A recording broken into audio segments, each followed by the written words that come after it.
Basically वो एक सामान्य गृहिणी थी। घर, परिवार और रसोई संभालती थी।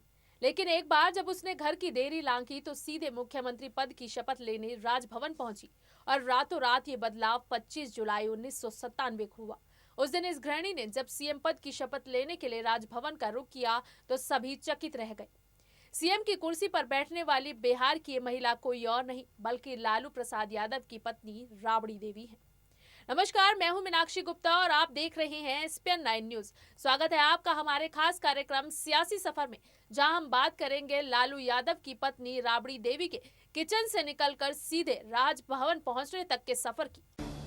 सीएम पद की शपथ लेने वाली राबड़ी देवी राज्य के किसी सदन की सदस्य भी नहीं थी। उनके पति और तत्कालीन मुख्यमंत्री लालू प्रसाद को चारा घोटाले में चार्जशीट के बाद जेल जाना पड़ा तो पार्टी के संसदीय दल ने उन्हें अपना नेता चुन लिया। इसी के साथ राबड़ी देवी बिहार की पहली मुख्यमंत्री बनी।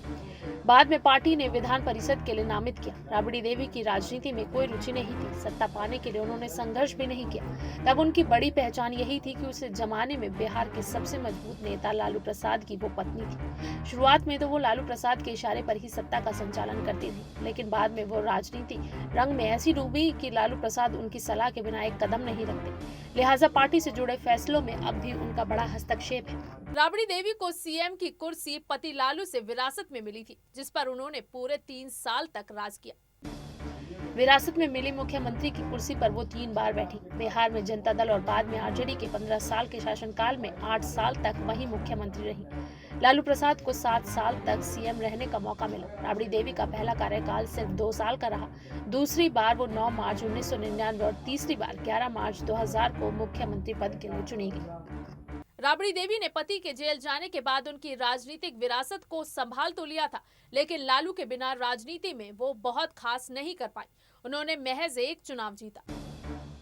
अपने पूरे राजनीतिक जीवन में वो एकमात्र चुनाव ही जीत पाई हैं। उन्होंने 5 साल तक राघोपुर विधानसभा क्षेत्र का प्रतिनिधित्व विधानसभा में किया, लेकिन शेष काल में विधान परिषद के लिए ही चुनी जाती नहीं। इस अवधि में वो विधान परिषद में प्रतिपक्ष की नेता भी बनी, जो अब तक है। चुनावी राजनीति में वो पहली बार साल 2005 में राघोपुर विधानसभा क्षेत्र में उतरी और चुनाव जीती, लेकिन 2010 में वो राघोपुर और सोनपुर दोनों जगहों से चुनाव लड़ी और दोनों की सीटें हार गई। बाद में फिर उन्हें विधान परिषद के लिए चुना गया। साल 2014 के लोकसभा चुनाव में भी उन्होंने सारण से अपनी किस्मत आजमाई, लेकिन हार गए। और अब बात राबड़ी पर लगे उन आरोपों की जिनको लेकर विपक्ष आज भी मुद्दा बनाता है।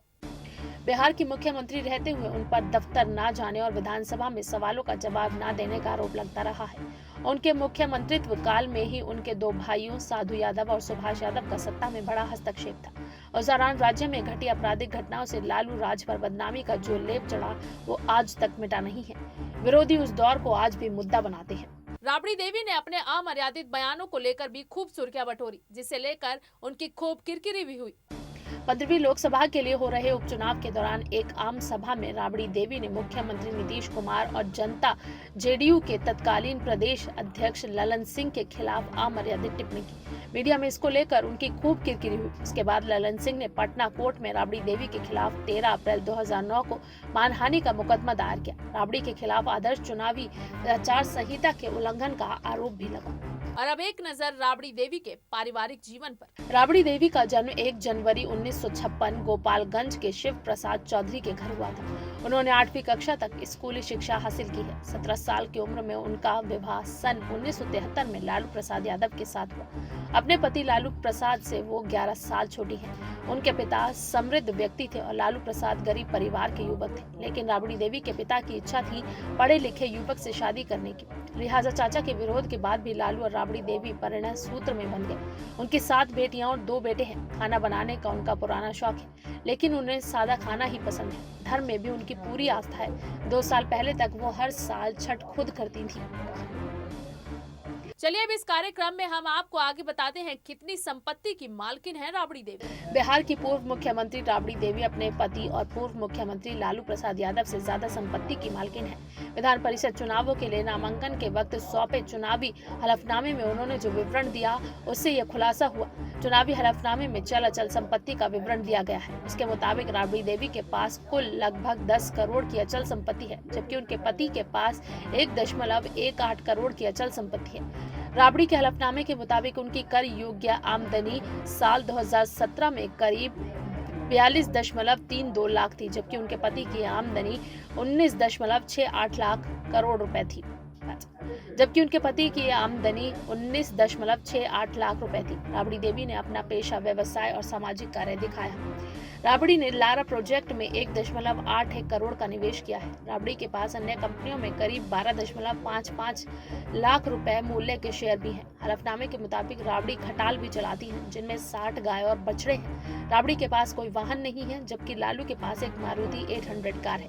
इसके अलावा राबड़ी के पास करीब 467 ग्राम सोना है, जिसकी कीमत लगभग 14 लाख रुपए है। राबड़ी के पास 1 किलो चांदी भी है, जबकि लालू के पास मात्र 2 लाख रुपए मूल्य के ही गहने हैं। सियासी सफर में अगर आप किसी और नेता के बारे में जानना चाहते हैं तो हमें कमेंट बॉक्स में जरूर बताएं, और अगर आपको हमारा ये वीडियो पसंद आया है तो इसे लाइक, शेयर एंड कमेंट जरूर करें। साथ ही साथ हमारे चैनल SPN9 न्यूज को भी जरूर सब्सक्राइब करें।